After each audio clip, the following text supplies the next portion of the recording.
The original position, how to imagine a fair world. You think you know what justice is. You think it's about punishment, balance, getting what you deserve. But John Rawls said, justice doesn't start with the laws. It doesn't start in court. It starts in the imagination. He asked one impossible question and it changed the conversation forever. What kind of society would you build if you didn't know who you were going to be in it? That's the question. That's Rawls. He called it the original position, a mental experiment to erase your bias, to force honesty.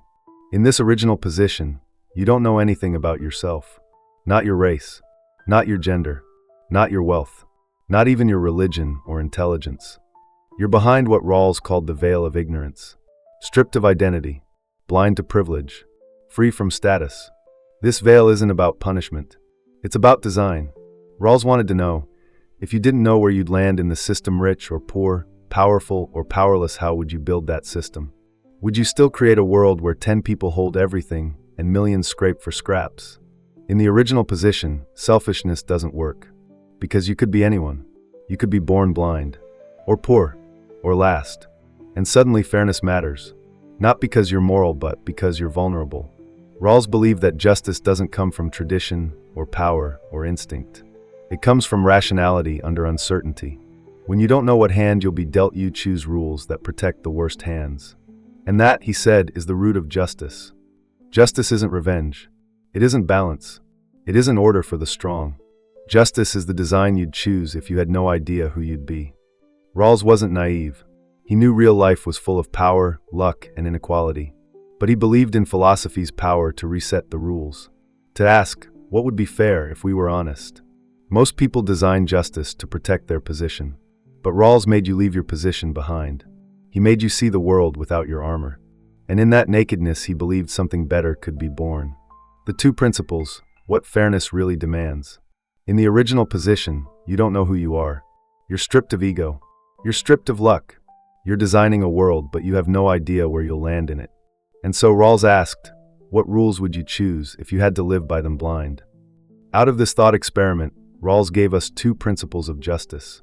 Not slogans, laws of design. The first principle is about freedom. Everyone must have equal basic liberties. No exceptions. No favoritism.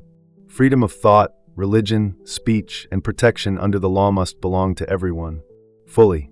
Equally. Always. You don't get more freedom because you were born richer. You don't get less because your parents crossed the wrong border. Liberty isn't inherited. It's guaranteed or the system is broken. But Rawls didn't stop at liberty.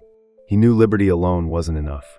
Because in the real world, equality of rights doesn't mean equality of outcomes. Some are born into wealth, some into struggle, and even with the same rights on paper, the climb is not the same. So Rawls added the second principle. Inequalities are only just if they benefit the least advantaged. Let that hit. He didn't say all inequality is evil. He said, if it exists, it better lift the bottom, or it has no place in justice. If you're building wealth, your success is just only if it raises the floor for everyone else. If your power comes at the cost of those with none, the structure is unjust. Even if it's legal, even if it's popular. Rawls's vision wasn't utopian. It was engineered. He knew people would be different. Talents would vary. But the system had to be built so that even the worst off still had a reason to support it. He called this the difference principle.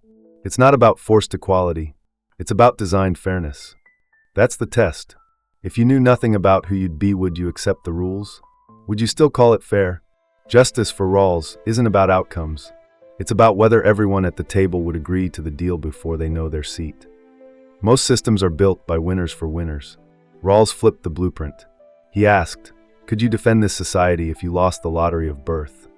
And if the answer is no, then it's not justice. It's a game rigged from the start. Can justice be real? Final words on Rawls. You've seen it now. Rawls didn't give us a theory. He gave us a design, a blueprint for fairness built in the dark, before we know our place.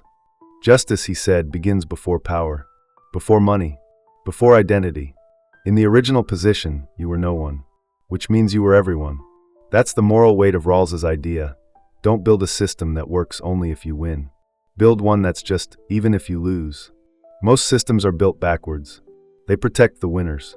They decorate inequality. They sell the illusion of merit. Rawls didn't try to patch injustice. He tried to prevent it from being built.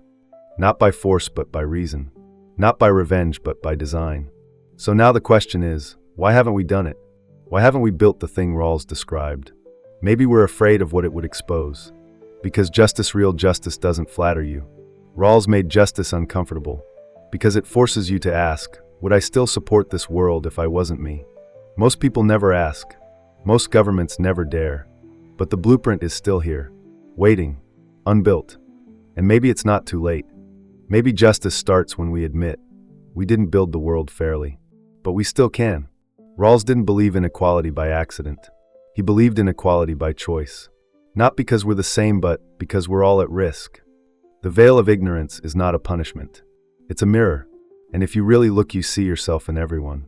So what is justice, according to Rawls? It's not order. It's not obedience. It's not balance between rich and poor. It's this, a structure no one would fear even if they woke up tomorrow as someone else. Rawls didn't give us justice. He gave us the tools to build it. And the question is, will we use them? If this series opened your mind, don't stop here. There are more philosophers who challenge power with ideas, who wrote the blueprints we still haven't dared to follow. Watch the next video.